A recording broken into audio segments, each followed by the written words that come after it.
ఓం శ్రీరామచంద్ర పరబ్రహ్మణే నమః. ఓం నమో వశిష్ఠ విశ్వామిత్ర వ్యాస వాల్మీకి సుఖాదిభ్యః. ఓం శుక్లాంబరధరం విష్ణుం శశివర్ణం చతుర్భుజం ప్రసన్నవదనం ధ్యాయేత్ సర్వవిఘ్నోపశాంతయే. ఓం నమో బ్రహ్మాదిభ్యో బ్రహ్మ విద్యా సంప్రదాయ కర్తృభ్యో వంశ ఋషిభ్యో మహద్భ్యో నమో గురుభ్యః. ఓం శ్రీరామో రామభద్రశ్చ రామచంద్రశ్చ శాశ్వతః రాజీవలోచన శ్రీమాన్ రాజేంద్రో రఘుపుంగవః. శ్రీ యోగవాసిష్టము నిర్వాణ ప్రకరణము ఉత్తరార్ధము.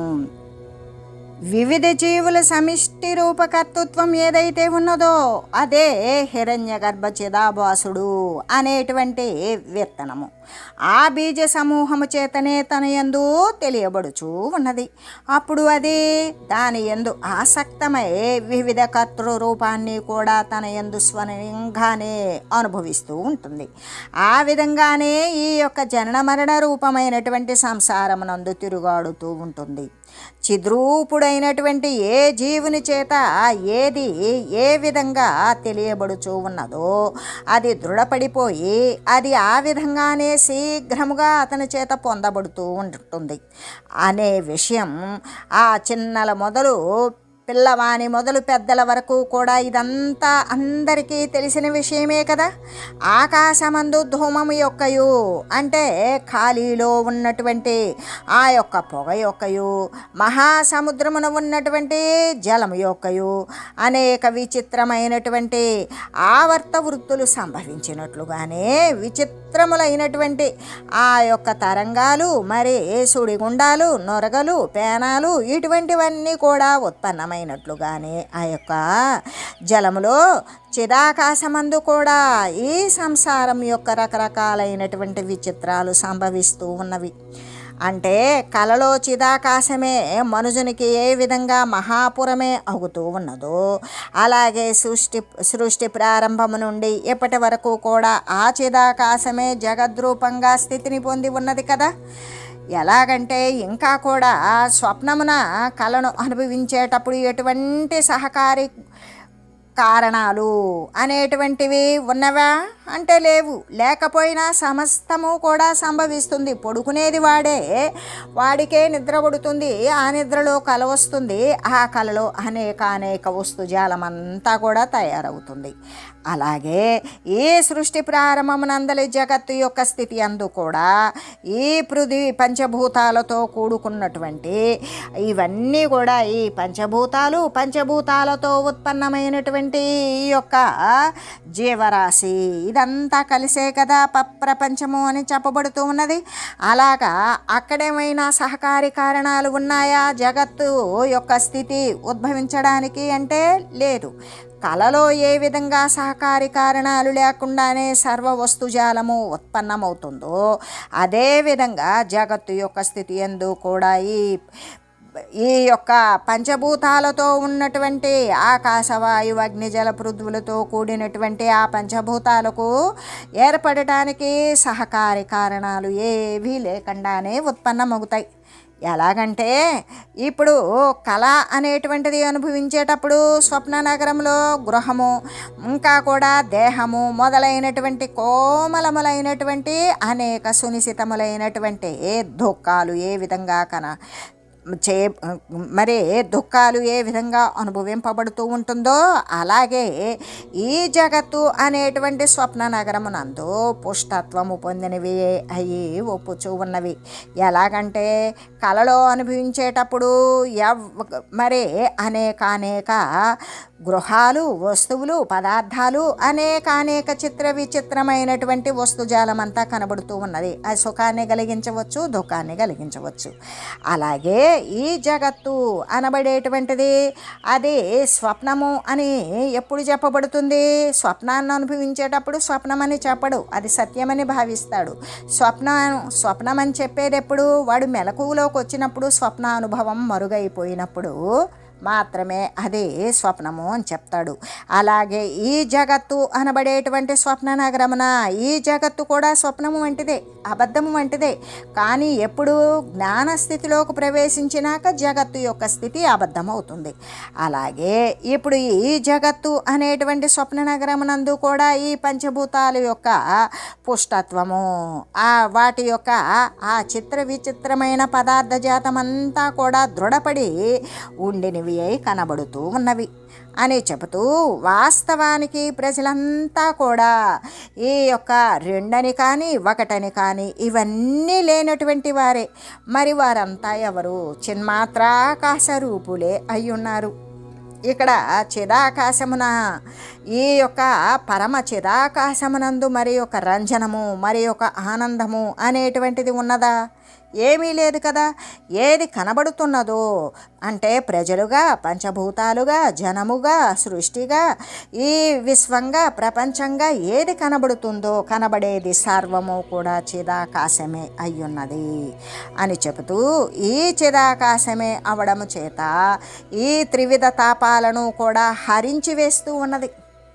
అంటే ఆధ్యాత్మిక, ఆది భౌతిక, ఆది దైవికమైనటువంటి 3 రకాలైనటువంటి తాపాలను నశింపజేసేటువంటిది కావడం చేత అది శీతలమైనది, అంతఃకరణాన్ని ప్రసన్నము చేసేటువంటిది కాబట్టే అతి శీతలమైనది, ఆహ్లాదాన్ని కలుగజేస్తూ ఉన్నది అయిన ఆ చైతన్యము అనేటువంటి వెన్నెల తన చేతన ప్రకాశాన్ని నలువైపులా కూడా విస్తరింపజేస్తుంది. చంద్రుని యొక్క వెన్నెల ఏ ప్రక్కన పడుతుంది, ఏ ప్రక్కన పడలేదు అంటే, చంద్రుడు అన్నింటికంటే కూడా భూతలానికి ఉపరి భాగాన ఉన్నాడు కాబట్టి భూతలమంతా సర్వత్రా సమస్తము కూడా సమానంగా వెలుగులు చెందుతుంది.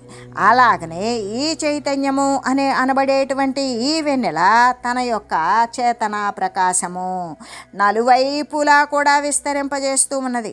అటువంటి ప్రకాశం యొక్క పదార్థ రూపముతోనైనా సరే కనబడేటువంటిది ఏదైతే ఉన్నదో ఆ స్ఫురణమే ఈ జగత్తయి ఉన్నది. అంటే సృష్టికి పూర్వము కూడా ప్రళయమునందు కూడా సృష్టిరహితమై ఉన్నటువంటి, అసలు సృష్టే లేనటువంటిది అయి ఉన్నది.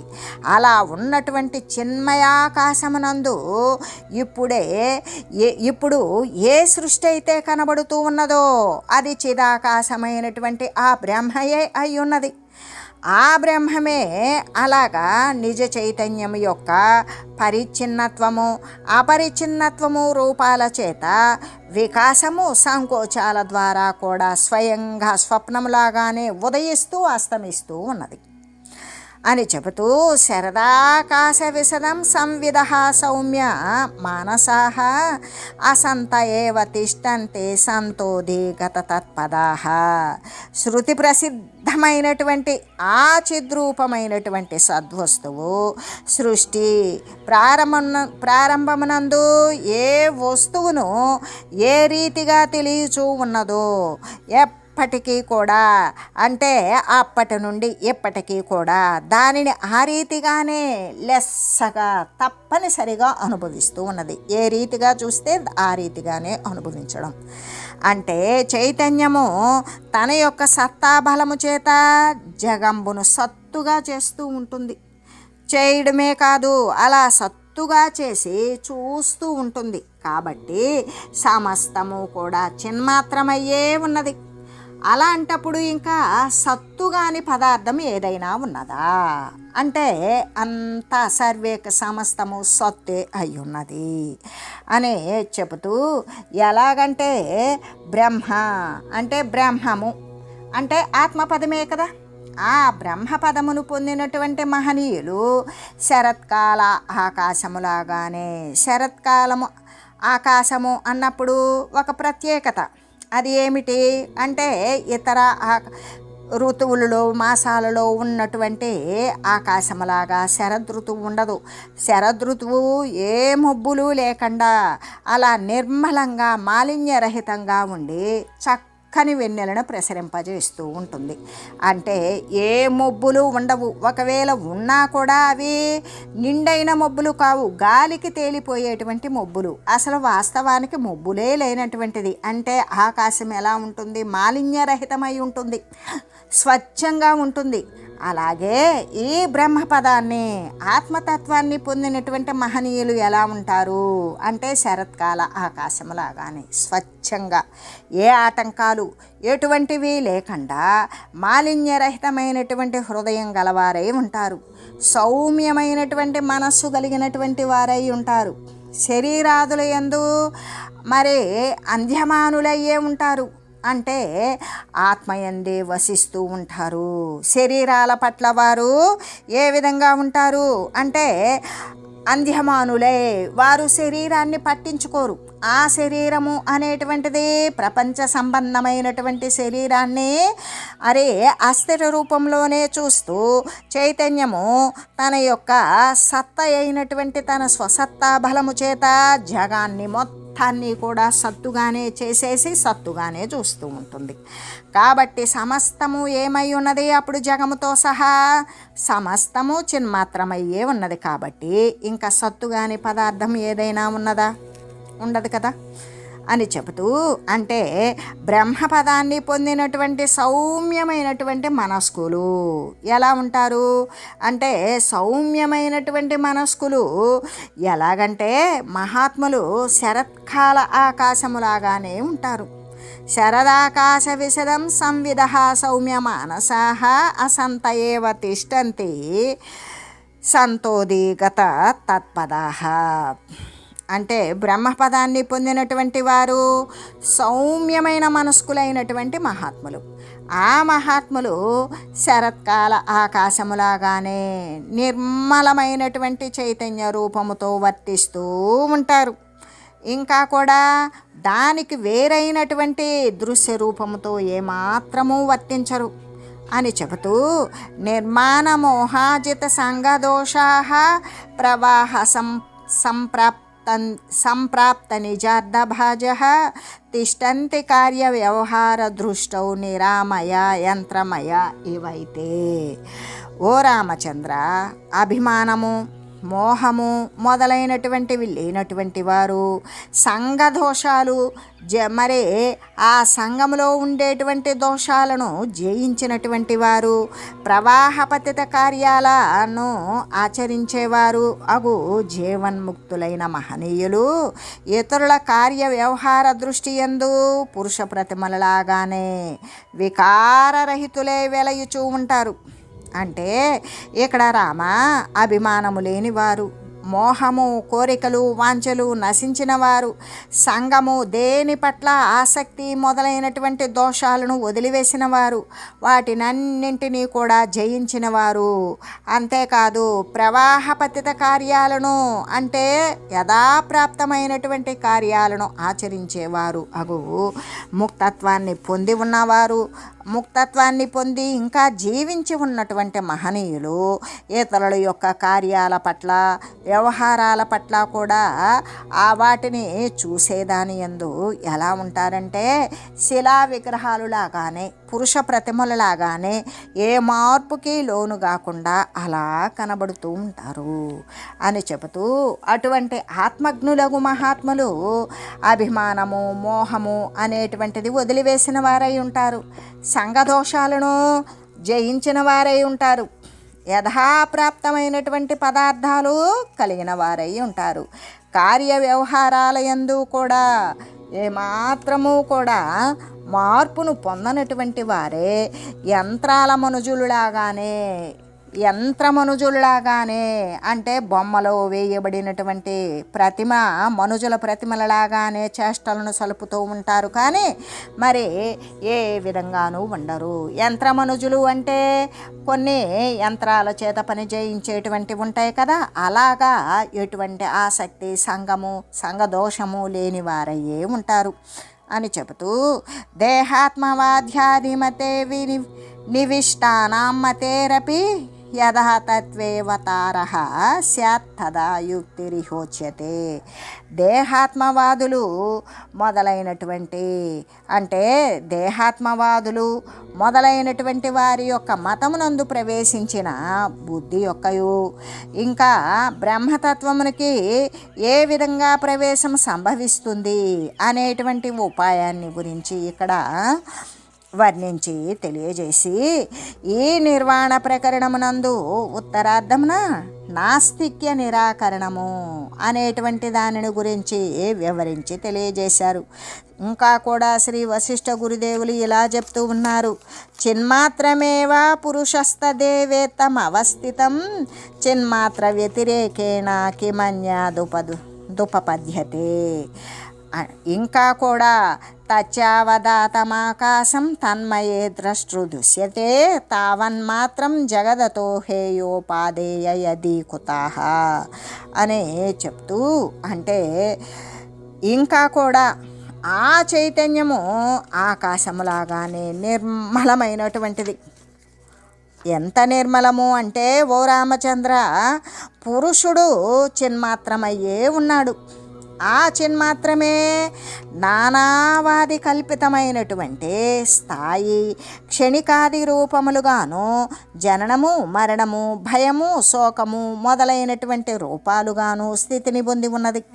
ఎలాగంటే ఆ చిన్మాత్రము తప్ప దానికి ఇతరముగా మరేది కూడా ఉండలేదు, ఉండజాలదు. ఇంకా కూడా ఆ చైతన్యము ఆకాశములాగానే నిర్మలమై ఉన్నది. ద్రష్ట దృశ్యము అనేటువంటిది దానిని వివర్త రూపాలే అంటే అయి ఉన్నవి. ఈ జగత్తంతా కూడా ఆ చిన్మాత్రమే అయ్యున్నది. అలాంటప్పుడు ఇంకా వదిలిపెట్టవలసినది స్వీకరించవలసినటువంటి బుద్ధి అనేటువంటిది ఇంకెక్కడ ఉంటుంది? ఎందుకు అంటే ఆ చైతన్యమే ఆకాశంలాగా మాలిన్యరహితమై స్వచ్ఛమై ఉన్నది. అటువంటప్పుడు ద్రష్ట దృక్కు దృశ్యము అనేటువంటి దాని యొక్క వివర్త రూపాలు ఏ అయితే ఉన్నాయో అవే అయి ఉన్నాయి కదా. అంటే ఈ జగత్తంతా ఏమై ఉన్నది? చిన్మాత్రమే అయి ఉన్నది. అలాంటప్పుడు గ్రహించవలసింది వదిలిపెట్టవలసింది ఇంకేమున్నది? ఉన్నదంతా చిన్మాత్రమే అయితే దేనిని తీసుకోవాలి, దేనిని వదలాలి అని చెబుతూ బృహస్పతి రచితమైనటువంటి బుద్ధ శాస్త్రము అనుసరించటాన్ని బట్టి క్షణిక విజ్ఞానవాదుల మతమునందు కూడా ఈ జగత్తు క్షణిక విజ్ఞానము కంటే ఇతరంగా ఏమీ కాదు. కాబట్టి వారి మతమందు జగత్తు యొక్క నిర్విషయత్వము వలన అసలు జగత్తు యొక్క విషయత్వం ఏమైనా ఉన్నదా అంటే లేదు. దాని వలన ఇంకా ఇష్టము అయిష్టానికి రాగద్వేషాలకి తావున్నదా? లేదు. అయినప్పటికీ కూడా దేని చేత వారు ఆ యొక్క సంవిత్తు అంటే ఆ చైతన్యం యొక్క శాశ్వతత్వాన్ని కోరకుండా ఉన్నారో కానీ అటువంటి వారి అట్టి సారమగు వస్తువు వారికి సంవిత్తునకు ఇతరమైనటువంటిది ఏదైనా ఉన్నదా అంటే ఏదీ లేదు. ఏదీ లేదు అనే కదా అర్థము. కాబట్టి ఈ క్షణికము అనబడేటువంటి అంశమునందు వారి మతము వాస్తవానికి అసంగతమే అవుతుంది అని కదా తాత్పర్యం అయితే అని చెబుతూ ప్రియుడువకు రామ, ఈ చిదాకాశం యొక్క వివర్త రూపముకు స్వప్నమే జగత్తు అనేటువంటి మన సిద్ధాంతాన్ని బట్టి ఇంకా అట్టి జగత్తునందు రాగ ద్వేష ఇష్ట అయిష్టము అనేటువంటివి ఏమైనా ఉంటాయా? నీవే చెప్పు. ఎలాగంటే ఓ రామ, ఈ చిదాకాశం యొక్క వివర్త రూపమగు అంటే ఇప్పుడు ఏ వివర్త రూపం ఏంటి? అక్కడ ఉన్నది కేవలం ఏకరసమాత్రమైనటువంటి చిదాకాశం ఒకటే ఉన్నది. దాని ఉన్నది చిదాకాశం అయితే దాని వివర్త రూపమైన దానిని మరొక విధంగా చూస్తే ఏ విధంగా ఉన్నది అంటే స్వప్నమే జగత్తు. ఏ విధంగా అంటే ఇప్పుడు జాగ్రత్త స్వప్నంలాగానే జగత్తు అనేటువంటిది ఒకటి ఉన్నది. ఆ జగత్తు కూడా వివర్త రూపముకు స్వప్నమే. అంటే ఉండేది అక్కడ చైతన్యమే అయితే మరొకలాగా కనబడేటువంటి అబద్ధమేంటి? జగత్తు. ఆ జగత్తు అనేటువంటి మన సిద్ధాంతాన్ని బట్టి ఇక అట్టి జగత్తునందు లేనిదాని యందు తీసుకో అంటే ఇష్టమేమిటి అయిష్టమేమిటి, రాగమేమిటి ద్వేషమేమిటి అనేది ఏదైనా ఉన్నదా? నీవే చెప్పు. ఇదం హేయముపాదేయం వేతి సంవిత్కమాత్మని నిర్మలే నిర్మలం భాతి కేవాత్ర తదతదృశౌ. ఇది వదలదగినది, ఇది స్వీకరించవలసినది అనే ఇటువంటి వికల్ప అధ్యాసము కూడా ఈ చిదాకాశ రూపమైనటువంటి సంవిత్తు తన చిదాకాశ స్వరూపమునందే చూస్తూ ఉన్నది. అప్పుడు కూడా నిర్మలమైనటువంటి చిదాకాశమునందు నిర్మలమైనటువంటి చిదాకాశ రూపముగానే జగత్తు కనబడుతూ ఉంటుంది. కాబట్టి ఇంకా ఇక్కడ ఇష్టముల యొక్క అయిష్టముల యొక్క దృష్టి ఏదైనా ఉన్నదా అంటే లేదు. మనుష్యులు, దేవతలు, నాగులు, కదిలేటువంటివి, కదలనటువంటి స్థావర జంగమాలు అన్నీ కూడా ఏమై ఉన్నవి? సంవిద్రూపాలే అయి ఉన్నవి కదా. ఇటువంటి సంవిద్రూపమైనటువంటి సముద్రం యొక్క తరంగాల ఆవర్త వృత్తులే జనన మరణాదులు. ఎలాగంటే ఆ యొక్క సర్వేక సమస్తమైన మనుజులు, దేవతలు, నాగులు, విహంగాలు, కదిలేటువంటివి, కదలనటువంటివి అంటే చర అచర వస్తువులు మొత్తం కూడా ఏమై ఉన్నాయి? ఆ సంవిత్తు యొక్క రూపాలే అయి ఉన్నాయి, ఆ చైతన్యం యొక్క రూపాలే అయి ఉన్నాయి. ఇటువంటి ఆ సంవిత్తు రూపమైనటువంటి అంటే కేవలము సముద్రం యొక్క తరంగాల యొక్క ఆవర్త వృత్తులు ఏవైతే ఉన్నావో అంటే ఆవర్తాలు, ఫేణాలు, తరంగాలు, సుడిగుండాలు అని ఏవైతే చెప్తూ ఉన్నామో అట్లాగే ఈ సంవిత్ రూపమైనటువంటి సముద్రం యొక్క తరంగాల ఆవర్త వృత్తులు ఏవైతే ఉన్నావో అవే కదా పుట్టుక చావులు అనబడేటువంటివి అనే చెబుతూ, అంతేకాదు ఓ రామ, నేను నీవు సమస్త జీవులు కూడా ఆ సంవిత్తు ఆకాశమే అయ్యున్నాం. ఏ చైతన్య ఆకాశమైతే ఉన్నదో అదే అయ్యున్నాం నీవు, నేను, సమస్త జీవులు కూడా. కాబట్టి మనం ఎప్పుడూ కూడా మరణిస్తున్నామా అంటే మరణించిన వారమే అని చెబుతూ, సంవిత్తు అంటే ఆ చిదాత్మ అనేటువంటిది ఎప్పుడైనా మరణించిందా?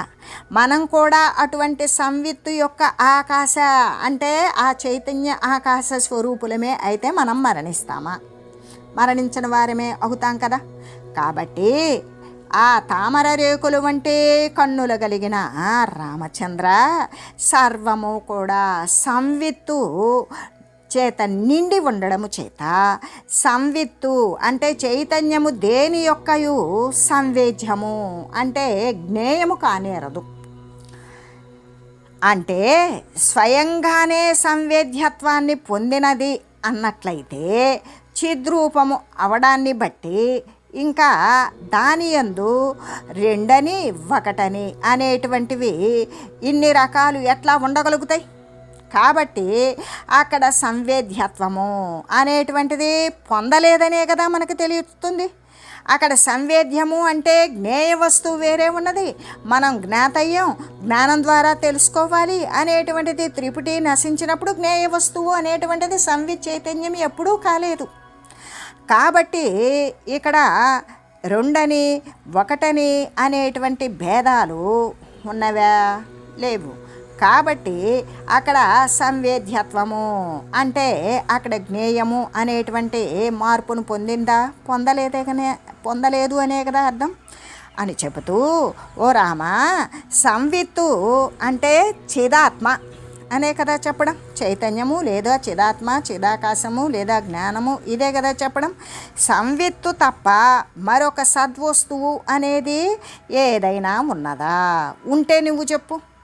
ఇంకా కూడా సంవిత్తు మరణించినదే అయినట్లయితే, చైతన్యము లేదా చిదాత్మ మరణించేదే అయినట్లయితే ఇప్పుడు వీరు మనము ఎలా జీవింపగలుగుతూ ఉన్నామో నువ్వే చెప్పు. అంటే ఇక్కడ సౌగత లోకాయతాది సర్వవాదులు కూడా, సౌగతులు లోకాయతులు సర్వవాదులు కూడా సంవిధాకాశము అంటే చిదాకాశాన్ని వదిలి మరి దేనినైతే నమ్ముతున్నారో దానిని గురించి చెప్పు. చిదాకాశమే ఆయా వాదులు అందరికీ కూడా వారి వారి కోరిక ప్రకారం పదార్థ ఆకారంగానే వ్యక్తమవుతూ ఉన్నది అనే కదా భావము అని చెబుతూ, సంవిధాకాశమే వై తత్కేనచిత్ బ్రహ్మ కథ్యతే కేనచిత్ ప్రోచ్యతే జ్ఞానం కేనచిత్ శూన్యముచ్యతే. కేనచిన్మద శక్త్యాభం కేనచిత్ పురుష అభిధమం కేనచిచ్చ చిదాకాశం శివ ఆత్మాచ కేనచిత్. ఈ సంవిత్రూపమైనటువంటి ఆకాశాన్నే కొందరేమంటున్నారు? బ్రహ్మము అంటున్నారు. ఈ సంవిత్ రూపంలో చైతన్య రూపంలో ఉన్నటువంటి ఆకాశాన్నే కొందరు బ్రహ్మము అంటున్నారు. కొందరేమంటున్నారు? విజ్ఞానము అంటున్నారు. మరికొందరు శూన్యము అంటున్నారు. ఇంకా కొందరైతే ఉద్యమం యొక్క శక్తిలాగానే చేతనా సహితముగా దేహము యొక్క ఆకారమునందు పరిణతములైనటువంటి ఈ పృథివ్యాది భూతములైన ఈ పృథివీ జలము అగ్ని వాయువు ఆకాశముల యొక్క ధర్మము కూడా దీని యందు ఉన్నదని, కొందరైతే పురుషుడని, కొందరైతే చిదాకాశమని, మరికొందరు శివుడని, ఇంకా కొందరు ఆత్మ అని మరీ చెప్తూ ఉన్నారు. అంటే ఈ చిద్రూప ఆకాశాన్ని కొందరు బ్రహ్మము అంటే మరికొందరు విజ్ఞానం అన్నారు, కొందరు శూన్యం అన్నారు, మరికొందరు మధ్యశక్తి వంటిది అని అన్నారు. కొందరైతే పురుషుడన్నారు, కొందరు చిదాకాశం అన్నారు, కొందరు శివుడన్నారు, కొందరు ఆత్మ అని ఇలా రకరకాల పేర్ల చేత చెప్తూ ఉన్నారు. చిన్మాత్రమేవమప్యుక్తం యాతి న క్వచిదన్యతాం యస్మాత్ స్వయం తదేవైవామాత్మానం వేత్తి నేతరత్. ఇలాగా వాదుల చేత అనేక ప్రకారాలైనటువంటి సంకల్ప వికల్పాల చేత చెప్పబడినప్పటికీ కూడా ఈ చిన్మాత్రము మరొక రూపాన్ని పొందకుండానే ఉన్నది. అటువంటి వికల్పాల చేత దానికి ఏదైనా హాని ఉన్నదా? ఎప్పటికీ లేదు. ఎలాగంటే ఆ సర్వ వికల్పాలకు కూడా అటువంటి తన వికల్పిత స్వరూపానికి కూడా తాను సాక్షి అయి స్వయంగా తానే వాటినన్నింటినీ తెలియచున్నది కానీ మరి ఒకటి కానే కాదు కదా. కాబట్టి అది నిర్వికల్పమయ్యే ఉన్నది, అంటే ఎటువంటి వికల్పాలు లేనిది అయి ఉన్నది అనే చెబుతూ ఈ ప్రకారంగా చిన్మాత్రము అనేక రీతులు చెప్పబడుతూ ఉన్నప్పటికీ కూడా స్వతహాగా అది ఏ మార్పును కూడా పొందకనే ఉన్నది. ఎలాగంటే అదే స్వయంగా వికల్పాలు అన్నింటినీ కూడా సాక్షిత్వ స్వరూపంలో ఎరుగుచూ ఉన్నది కానీ మరి ఒకటి కాదు కదా అనే చెబుతూ, చూర్ణతాం యాంతు మేంఘాని సంతు మే రూపమాని చ కాంక్షతి కాచవా వృద్ధిశ్చిద్రూపవపుషో మమ. నా అవయవాలన్నీ పొడుం అంటే చూర్ణములైపోతే పోవుగాక, లేకపోతే మేరు పర్వతం అంత విశాలములైతే అగుగాక. అయినప్పటికీ చిన్మాత్ర శరీరుడనైనటువంటి నేను నాకు దాని చేత హాని కానీ వృద్ధి కానీ ఏమైనా ఉన్నదా అంటే ఏమీ లేదు. అంటే ఓ రామ, నా అవయవాలన్నీ కూడా నా సర్వాంగాలు కూడా పొడుముగా చూర్ణాలైపోతే పోనీగాక, లేదనుకో మేరు పర్వతం అంత విశాల రూపత్వాన్ని పొందుగాక. అయినప్పటికీ కూడా అలా పొడిమైన లేదా విశాలత్వాన్ని పొందిన దాని చేత చిద్రూప శరీరుడైనటువంటి ఆ చైతన్య స్వరూపమే అయినటువంటి నాకు ఏదైనా నష్టము కానీ అభివృద్ధి కానీ ఏదైనా ఉన్నదా? లేదు కదా అని చెబుతూ, మన పితామహాదులందరూ కూడా మరణించారు, మన తాతలు ముత్తాతలు అందరూ మరణించారు, కానీ వారి ఆత్మరూపముకు చైతన్యము మాత్రం మరణించలేదు కదా. వచ్చినటువంటి ఆ చైతన్యము ధరించినటువంటి దేహాలు పోయినవి, చైతన్యములాగే ఉన్నది. అది మరణించినది అన్నట్లయితే ఈ మృత చైతన్య సహితులైనటువంటి అంటే ఈ చచ్చిపోయినటువంటి చైతన్యంతో కూడుకున్నటువంటి వారికి మరలా జన్మ అనేటువంటిది లేక ఉండవలసి వస్తుంది కదా. జన్మ లేక ఉండవలసి వస్తుంది. మన విషయమై ఉన్నట్లే ఎరుగవలయును అని తెలియజేస్తూ ఓం మంగళం శ్రీ గురుదేవాయ మహనీయ గుణాత్మనే సర్వలోక శరణ్యాయ సాధురూపాయ మంగళం. ఓం మంగళం కోసలేంద్రాయ రామాయ రామభద్రాయ చక్రవర్తి తనూజాయ సార్వభౌమాయ జానకీ వల్లభాయ శ్రీరామచంద్రాయ మంగళం. ఓం తత్సత్.